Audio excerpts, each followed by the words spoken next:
Sa isang bayan sa Batangas ay may pagtitipon ng nagaganap na inabot na ng hating gabi. Kapansin-pansin ang bilog na buwan at ang maladugo nitong kulay na kahit natatakpan pa ito ng mga kapal na ulap.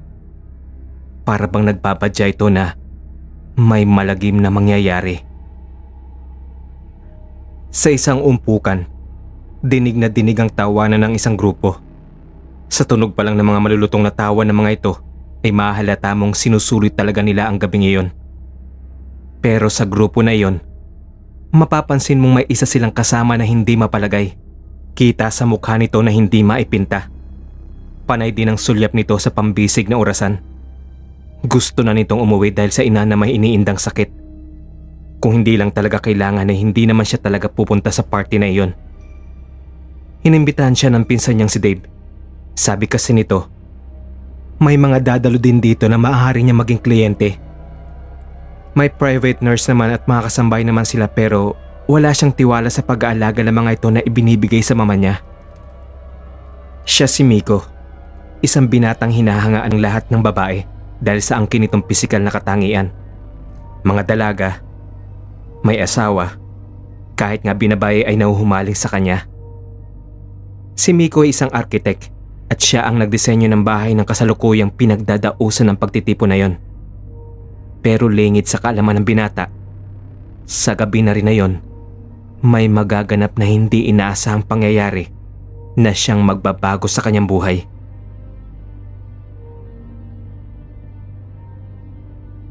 Sa kabilang dako naman ay may mga matang nagmamatsyag at nakapako ang tingin sa kanya. Ito ay ang pinsan niya sa ama na si Dave na may malaking inggit sa kanya kahit nung bata pa silang dalawa.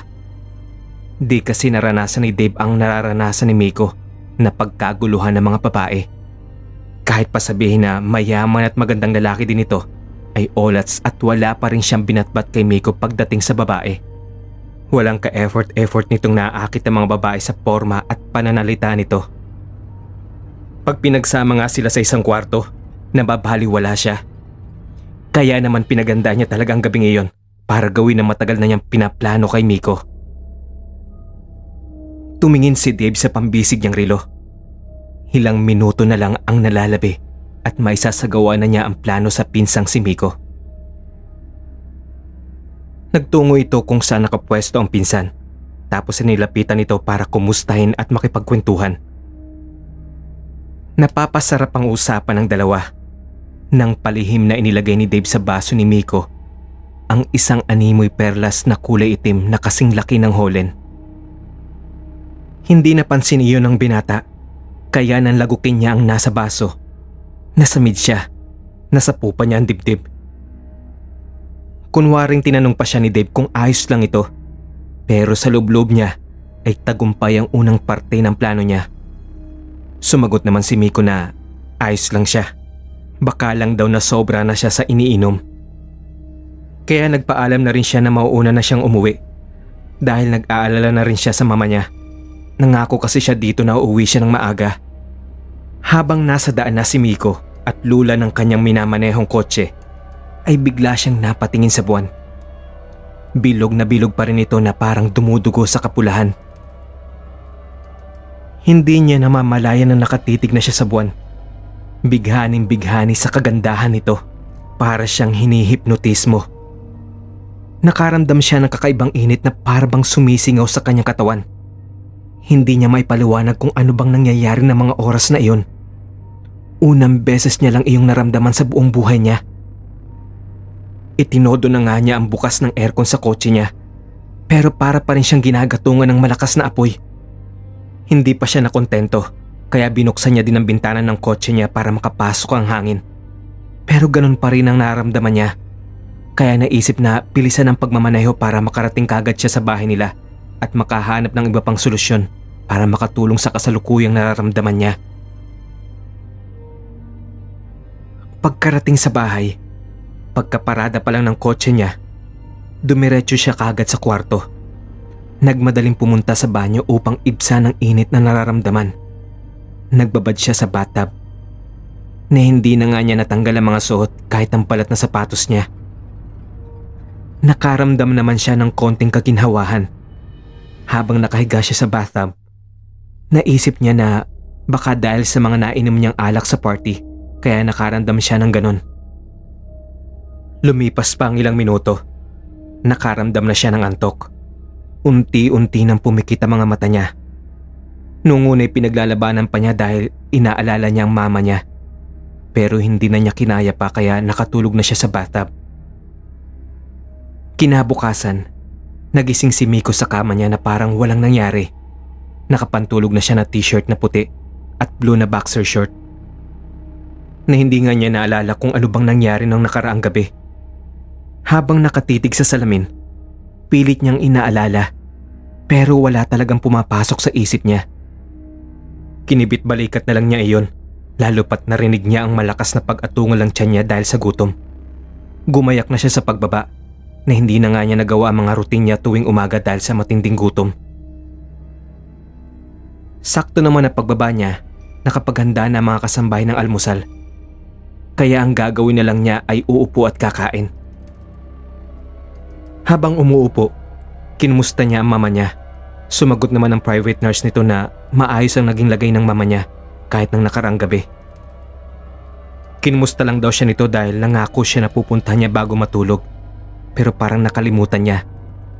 Dahil umaatungal na ang tiyan sa gutom, ang tanging naisagot na lang niya ay pasensya na. Pupuntahan na lang niya ang mama niya pagkatapos kumain.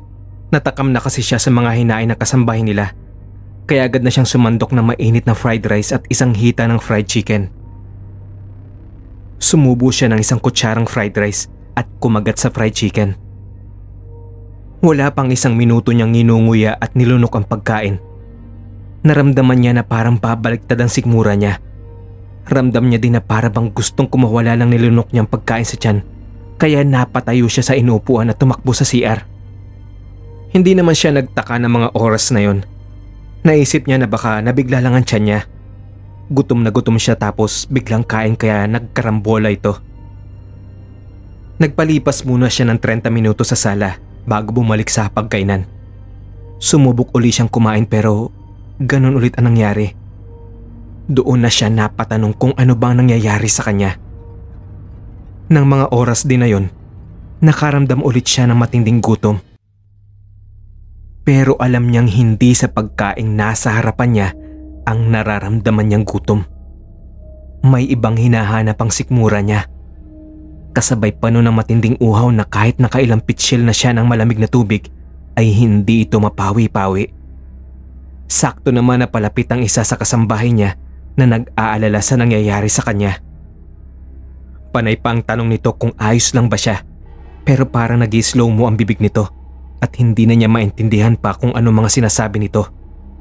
Dahil nakatuon lang ang pansin niya sa leg nitong kitang-kita ang malalaking ugat dahil sa kakasigaw ng tulong sa iba pang kasambahay nila. Nang akto na sana niyang kakagatin ang leg nito, dumating naman iba pang kasambahay. Sa pagtataka sa nangyari sa kanya, kagad siyang bumalik sa kwarto at doon ay nagkulong.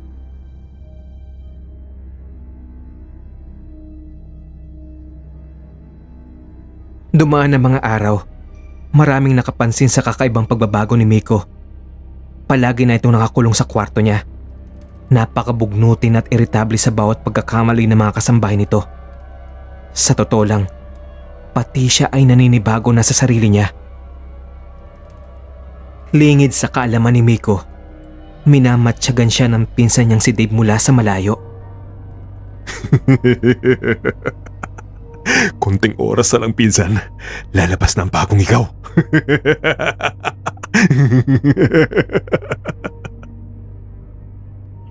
Hindi may paliwanag ni Miko ang nararamdaman. Kasalukuyan siyang nakahiga sa kama. Tinitiis pa rin ang gutom na hindi niya malaman kung ano bang dapat kainin para mapawi ito. Bigla siyang napatingin sa may parting bintana ng kwarto niya. Para bang may nagsasabi sa kanya na lumapit siya dito at dumungaw.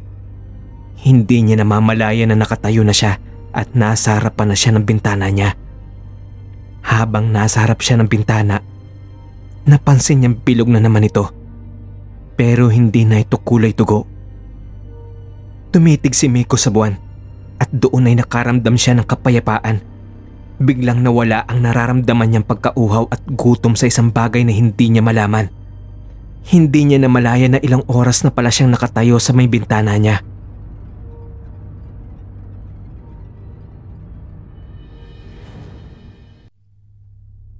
Sumapit na ang hating gabi, kasabay ng pagtunog ng grandfather's clock. Nakaramdam na naman siya ng matinding init na para siyang sinisilaban. Kasabay nun ay ang malakas na pagtunog ng kanyang tiyan na literal na mga oras na iyon ay umaatungal sa sobrang lakas na para bang isang tigre. Para bang sinasabi sa kanya na pakainin siya. Habang tumatagal ay tumitindi din ang pagsakit nito hanggang sa mapahiga na nga siya sa sahig habang hawak ng dalawa niyang braso ang tiyan.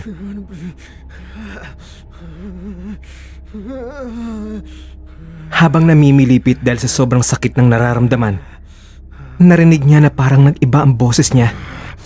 Bigla itong parang umaatungal na tigre. Nasalat niya din ang kanyang mga braso na pakiramdam niya ay kumakapal ang mga balahibo, kaya sinulyapan niya ito.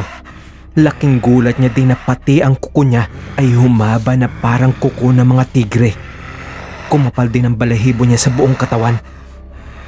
Tumakbo siya sa harapan ng salamin. Nagulat siya sa nakitang pagbabago ng anyo niya. Maitim na makapal na balahibo at tumalas rin ang mga ngipin niya na parang nakabaliktad na tatsulok. Dahil sa pagkagulat ay tangkang sisigaw na sana siya. Pero imbis na normal na sigaw ang lumabas sa kanya, ay isang malakas na kahindik-hindik na alulong ang lumabas sa kanya.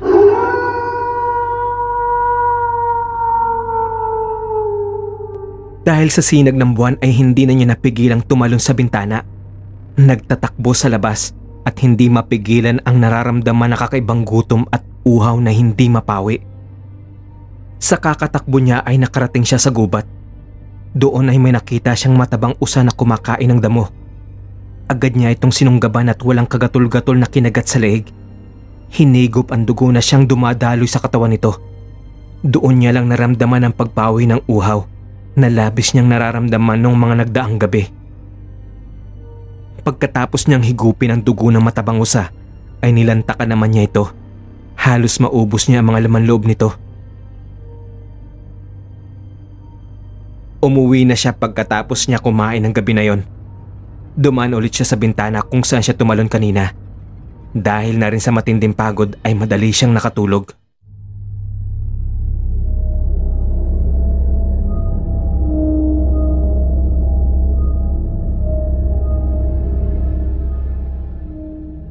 Tirik na ang araw nang magising siya. Dumiretso kaagad siya sa banyo at doon ay nakita niya sa salamin na may mga bakas pa ng dugo sa kanyang bibig. Bumalik sa alaala niya ang nangyari. Hindi niya mapigilan ng sariling mapaluha. Paano ba siya naging ganon? Paano ba siya naging halimaw? Nasa ganon siyang pag-iisip at sitwasyon nang marinig niya ang tawag ng isa sa kasambahay niya sa labas ng kwarto niya. Sabi nito ay may bisita daw siya. Kagad niyang pinunasan ng luha at naghilamos para matanggal ang mga bakas ng dugo. Natanaw niya mula sa taas ng hagdan ang pinsan niyang si Dave. Nagtataka man ay lumapit siya dito. Madalang kasi itong bumisita sa bahay nila at pag bumibisita ito, siguradong may importante itong gustong iparating. Kumusta na? Ito ayos lang naman. Teka, ano bang masamang hangin na nagdala sa'yo dito? Hindi ka man pupunta dito unless may importante kang sasabihin. Ano yun? Wala naman. Gusto ko lang makibalita sa'yo. Pagkatapos kasi ng party sa bahay, hindi na kita nakikita. Ano, may problema ba tayo? Wala naman. Talagang naging busy lang ako nitong nagdaang araw kaya hindi mo ako nakikita. Kaya pasensya na. Ganon ba? Sigurado ka ba dyan? Wala bang yung unusual na nangyayari sa'yo this past few days? Ano? Meron ba? Napaisip siya sa mga sinabi ni Dave. Parang may kahulugan ng mga binitawan nitong salita. Kasabay pa ang mga nakakalokong mga ngiti nito bago ito tuluyang umalis sa bahay nila. Sumagi sa isip ni Miko. Hindi kaya alam ng pinsan niya ang nangyayari sa kanya. Pero bigla niyang iwinaksi sa isipan niya yon. Bakit ba niya pagbibintangan ng pinsan niya? Mas mabuti pang humanap na lang siya ng solusyon sa problema niya. Pero para makasiguro, makikiramdam na rin siya. Para kasing may mga kahulugan ng huling mga salitang binitawan ng pinsan niyang si Dave. Nagiging halimaw lang naman siya pag bilog ang buwan. Kaya habang hindi pa bumibilog ulit ang buwan, ay kailangan niya makagawa ng paraan para malaman kung bakit siya naging halimaw, natakam sa laman at uhaw sa dugo. Buti na nga lamang at hindi pa siya nakapangbiktima ng tao. Pero naisip niya, paano kung magawa niya iyon? Paano niya makukontrol ang sarili pag ganon? Ginawa nga niya ang plano na matyaga ng pinsan niya na si Dave. Mas minabuti niyang magtungo doon ng gabi para malaya siya makaikot sa bahay nito nang walang gaanong makakakita. Nang nasa may bandang likuran na siya ng bahay, may naulunigan siyang boses. Kilala niya ang boses na yon. Hindi siya pwede magkamali. Kay Dave ang boses na yon.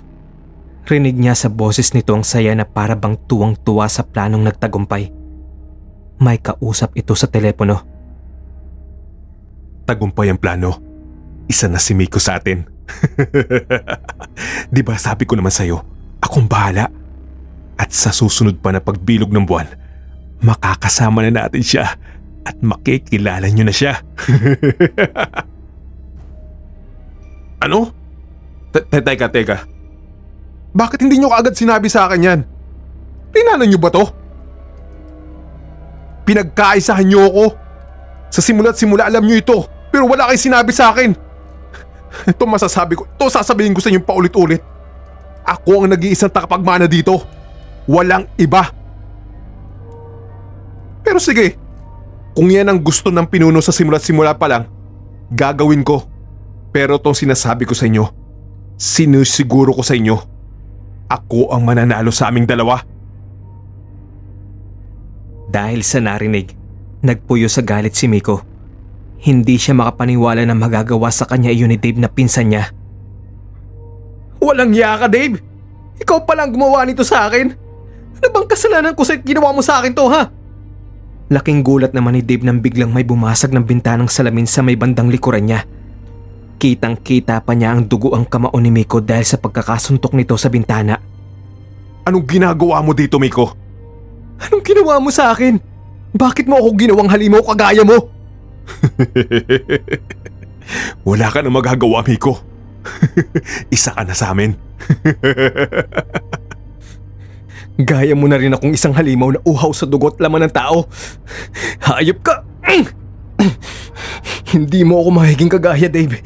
Sisiguruhin ko hindi ako kakain ng tao.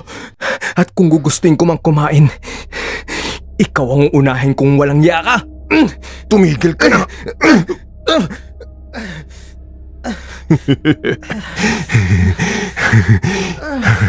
Hindi mo malalaban ang pagiging halimaw mo. Sa ngayon makakayo mo pa.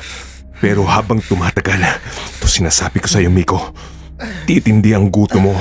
Hahanap at hahanap ka ng sariwang laman loob at iinom ka ng dugo. Lalo na't pagsasapit ang bilog ng buwan.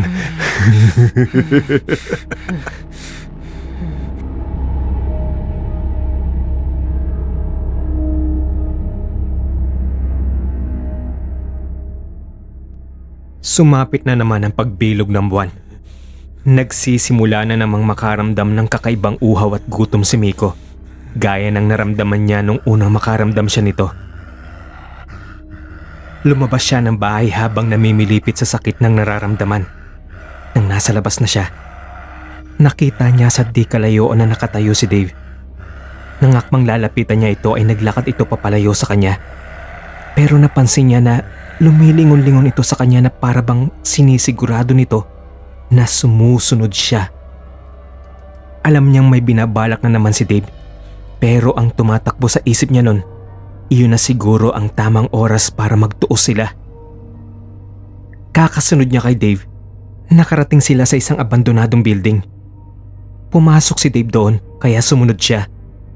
At sa loob nito ay may mga lalaki at babae na nakatayo na pawang nakatitig lang sa kanila na tila ba hinihintay talaga ang pagdating nila. Mga kasama, ito nga pala si Miko, ang pinsan ko, ang bago nating kauri.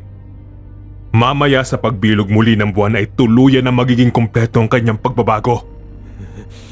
Lumabas ang buwan mula sa pagkakatago nito sa makakapal na ulap. Naramdaman na naman ni Miko ang pagbabago sa katawan niya. Nagsimulang mapunit ang suot na damit niya dahil sa paglaki ng katawan niya. Lumabas na din ang makakapal na balahibo dito at tumalas ulit ang mga kuko niya.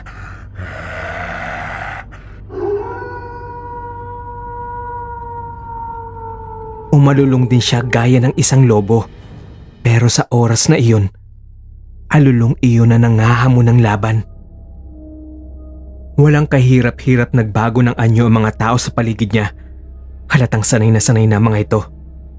Hinintay lang pala siya ng mga ito na maging kumpleto ang pagbabago ng anyo niya. Kung sino man naman nanalo sa inyong dalawa ay gagawin namin pinuno sa grupo na ito. Kaya simula na ang laban. Pati ba naman dito, Miko, magiging karibal pa rin kita? Lahat na lang kinuha mo. Masyado kang pasikat. Tandaan mo, Dave. Hindi ko ito ginusto. Hindi ko hiningi sa'yo na gawin mo kung ganito. Ikaw ang gumawa nito sa akin. Hindi ako makikipagkompetensya sa'yo. Pero dahil sa ginawa mo sa akin, hindi kita mapapatawad. Kaya lalabanan kita. Isang pagkakamali ang ginawa ni Dave nang gawin niyang kauri si Miko dahil sa inggit sa pagiging habulin nito ng babae. Ang plano na gawin niya lang miserable ang buhay ni Miko ay naging mitsa pa ng buhay niya. Ang akala niyang naisa niya si Miko, pinaikot lang din siya ng mga kalahi niya. Sa simula pa lang ay planado na ang lahat, ang pagtatanim ng galit at inggit sa puso ni Dave kay Miko. Dahil sa ritual ng pagpapalit ng pinuno, dapat mong patunayan ang sarili mo na karapat-dapat ka. Kailangan makahanap ng katunggali ng susukat sa lakas ng papalit. Nag-iisa lang naman talagang tagapagmana si Dave dahil sa magpipinsan, siya lang ang nagmana ng pagiging natural na aswang mula sa pagsilang dahil parehong aswang ang magulang niya. Pero sa pagiging palalo niya, nagkaroon siya ng kakompetensya na siya mismo ang lumikha. Si Miko ang napisil na mga konseho ng aswang para maging katunggali ni Dave dahil si Miko ay galing din sa lahi nila dahil sa ama niya pero hindi nito minana ang pagiging aswang. Huli na nang malaman iyon ni Dave sa mga magulang niya. Isinagawa kagad ang ritual ng pagpili sa papalit sa pinuno. Nagsagupa ang dalawa. Kalmot dito, kagat doon. Bawat kalmot at kagat ay naririnig mo ang atungal ng dalawang nagtutunggali. Noong una ay nalalamangan ni Dave si Miko sa laban dahil lamang ito sa kaalaman bilang aswang. Sanay na siyang gamitin ang lakas at bilis. Samantalang si Miko ay noon pa lang niya nagamit ang pagiging halimaw sa laban. Kaya naman kitang-kita ang bawat pagbalya sa kanya ng katunggaling si Dave. Ang bawat pagpatak ng kanyang dugo sa bawat kalmot na ginagawa ng kalaban. Mukhang nangaasar pa nga si Dave dahil rinig niya ang bawat halakhak nito sa tuwing babagsak siya sa lupa na hinang-hina. Paikot-ikot pa nga ito sa mga nanonood habang nakatas ang kamay na para bang humihingi ng malakas na palakpakan sa nakukuhang kalamangan sa laban. Habang nakasalampak naman siya sa lupa na hinang-hina, bumalik ang alaala ng kanyang ina. Palagi nitong sinasabi sa kanya na lumaban siya dahil sa pamilya nila, walang mahina, walang sumusuko. Tulad niya na pilit pinaglalabanan ng sakit na unti-unting gumugupo sa kanya. Sa isipin na iyon, parang biglang nagkaroon siya ng lakas. Habang abala si Dave sa mga nanonood, bumangon siya at hindi na malaya nito na sumugod siya mula sa likuran. Gamit ang matatalim na kuko, dinukot niya mula sa loob ang puso nito.